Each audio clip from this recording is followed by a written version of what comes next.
harassment engagement, at least an attempt from our Empire player, looking to move into the expansion there, do some damage to the miners, doing so successfully, bring down the miners to the yellow, but at the cost of minimally 2 Tengus, which I think is not worth it, since he was not able to do any real damage to the economy of our allies player there. And now the allies player is going to spot this 3 o'clock 4th expansion of the Empire player, which is currently very open for attack.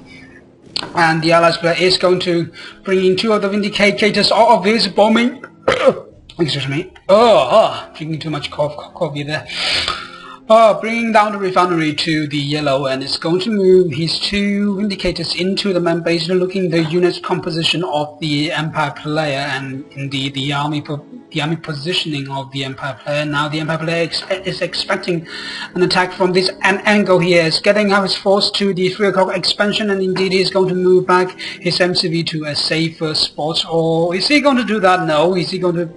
Well, for a moment I actually thought he was going to move his MCV to the front of the battle, try to crush the opponents here, but no, that would be a silly idea. Now he's going to move his MCV just a bit back to give it sufficient cover to prevent it from being picked up in the heat of the battle. And now the army of the Empire player is in place at the 3 o'clock, or indeed the 2 o'clock of the map, not 2 o'clock, 4 o'clock of the map. This choke here is going to effectively prevent the allies player from making any effective push there. However, our allies player is making a very smart double-prong attack, double-prong harassment at the waterside expansion of the Empire player there, and he's already frozen the miner of the Empire player at the waterside expansion there, effectively preventing this refinery from mining. So now it's effectively 3 refinery against 3 refinery. Economy-wise, the 2 players are pretty even. However, our Empire player does have a larger army count and much more supporting infantry than the Allies player has, but he was caught in a very bad angle. A large number of tsunami tanks and VXs was at the back, not doing any sort of DPSs, and as a direct result of that, the Allies player was able to break that battle quite evenly with a much smaller force. And now a full engagement is in action here, and it seems like our Allies player is going to be pushed back by this large scale of force from the Empire player here, and the Empire player is looking to make a counter push. On top of that, looking to take out the unit's production facilities at this location of the map, or indeed take out the entire expansion, including the MCV here. Now the expo of the Allies player is in grave danger. A large Imperial force is gathered up outside of the expansion of the Allies player here. Now it's going to make a massive push into the Allies player expo here, but all of the supporting infantry, the tank busters at the back, were not doing DPS to the tanks, and as a result of that, 2 of the tsunami tanks were spot down by the tank fires and indeed the shrunk raids and aerial bombings from the Allies player. And in the middle of all that, the refinery at the waterside expansion of the Empire player was frozen up by 1 cryo cub here. Even if the Empire player just brings 1 Tengus to this location here. Excuse me, a bit glitch there. This location here, he can bring the refinery count of his back to 4, and it's going to be 1 refinery up his opponents now. Economy-wise, the 2 are on even footing. However, our Empire player does have a larger tank count, since he has been producing tanks non-stop during the heat of the battle right there. And at his main base, there's a large amount of units sitting there doing nothing. What are you doing, Empire player? Please move your units to do something. Even if you are just going to move your VXs into this angle, try to harass the main base, that will help tremendously. Now, since the Allies player does not really have much to defend himself with, I don't think the Empire player even realizes he has this number of units and indeed a few supporting infantry just comfortably staying in the main base doing nothing. while his main army was wiped out by a small force of the Allies player here. Very good engagement, very smart angle of attack by the Allies player right there. And the two tank busters, I frankly don't think they're going to survive, but with this tank buster able to take a Guardian tank with him, it turns out to be no, the answer. And with a fourth refinery up, now the economy for both players are practically evened. The Empire player does have a larger units count. Let's try to do it again. I don't have enough breath, it seems, for today. But no matter, we are going to move right back into this game. And we are seeing some actions here. The miners was able to unfrozen and back to the refinery there. However, it's not going to last too long. So the refinery was just taken out there, and I was seeing the miner unloading to nothing there. Perhaps the Empire player does have some unknown technology that is not written in the code of the game. Teleportation of resource, yes, indeed, they're a very effective method of mining, indeed. And let's see if the Empire player looks to expand back into the water anytime soon. I don't think he can take this expansion here, since the Allies player does have a spotting units here, an expo here, just to spot any expansion from coming up. And more expansion is up, the more avenues are open for the Allies player to harass, now that his army composition is very harass heavy, I would say, with 2 air bases, a Tech 2 structure. He has a cryocopter up, and the cryocopter has frozen this refinery here. It's going to be destroyed by just one bomb from the Vindicators, being very cost effective right there. And Shankar just shrunk into the VX to a very small scale, and the rocket just doesn't even count. It's now going to be frozen by the cryocopters here. I would say the cryocopters is pretty imbalanced for the Allies player, but I suppose the Allies players tech tree and construction module are relatively restrictive, I would say. So the game should be quite nicely balanced, and we are going to see a very large engagement here. The Guardian tanks of the Allies player just sitting at the back doing nothing, while the VX is just using their air-to-surface missiles, shooting away at the tanks happily before they get taken out themselves by a single javelin launches from the buildings there, which is going to take forever. And the Empire player inexplicably not pushing out with his tanks. Perhaps he doesn't want to lose the tanks to this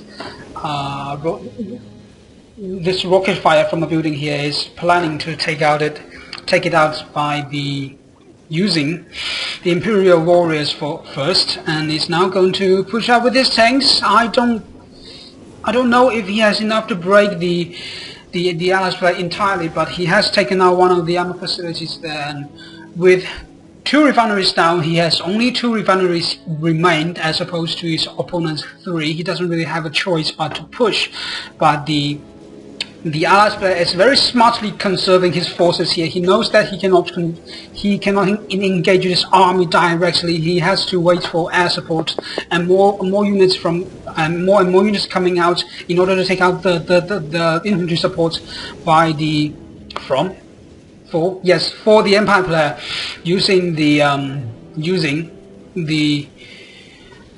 peacekeepers there.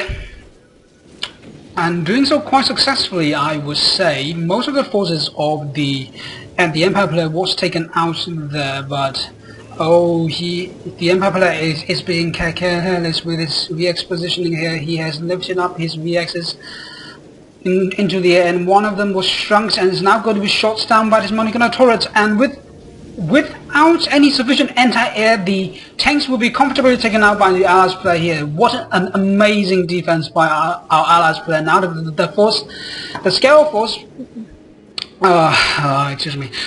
of force for our Empire player is brought down to a reasonable size.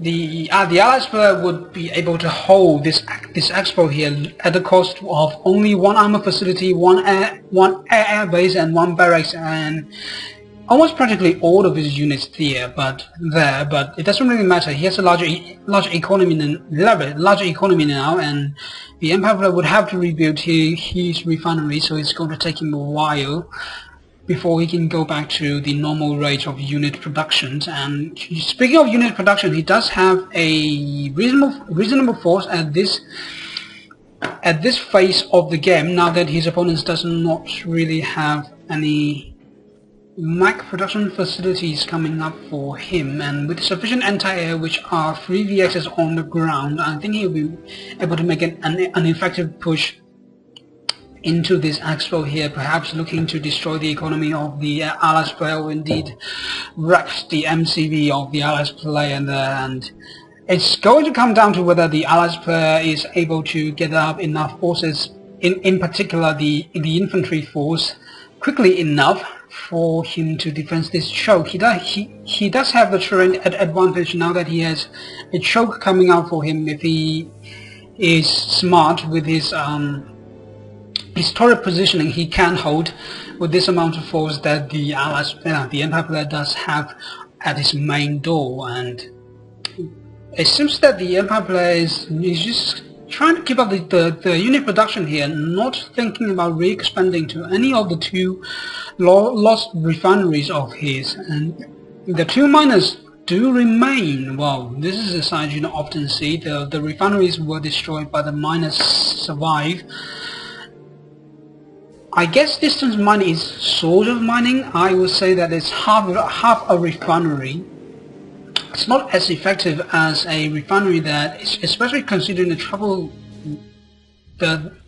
distance that the miner has to travel from the waterside refinery, or indeed the ore mine, to the refinery at the main base of the Allies player here. However, he is going to make a push to find himself in a bit of favorable position here, trying to destroy the airbase, one of the few units production facility that are remained for our Allies player, and looking to trash his economy here. But these forces are inexplicably not doing the damage that they could, and the refinery is remained for the Allies player. What is the Empire player doing? He's not thinking about destroying this refinery here, looking to draw his opponent here to be shot down by the VXs, I suppose. There are no other possible explanations, and one of the VXs was shot down by the Apollo fighters. I think this Apollo fighter is going to survive, but barely was shot down by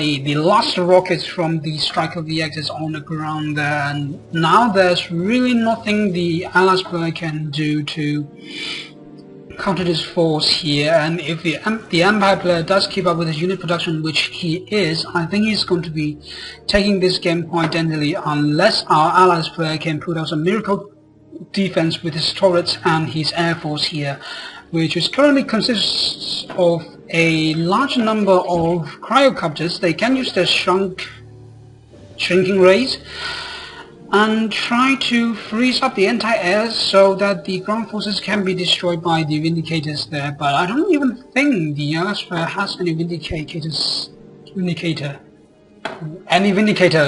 Yes, that's the correct term. Surviving in the air right here to take out this ground force, and but doesn't matter. We are seeing that the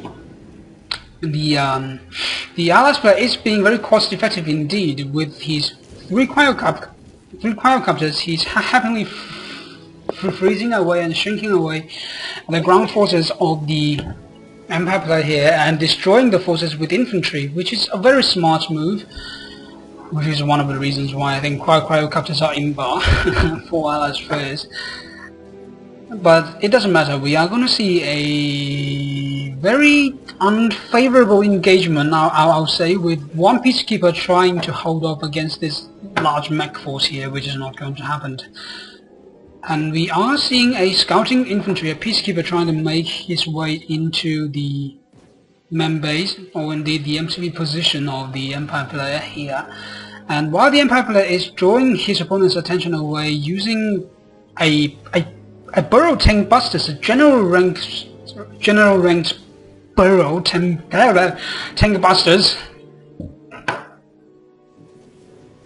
He's going to draw his opponent's attention away long enough for him to get back to this location here. And oh, secret protocol cryo beam from satellite is going to free.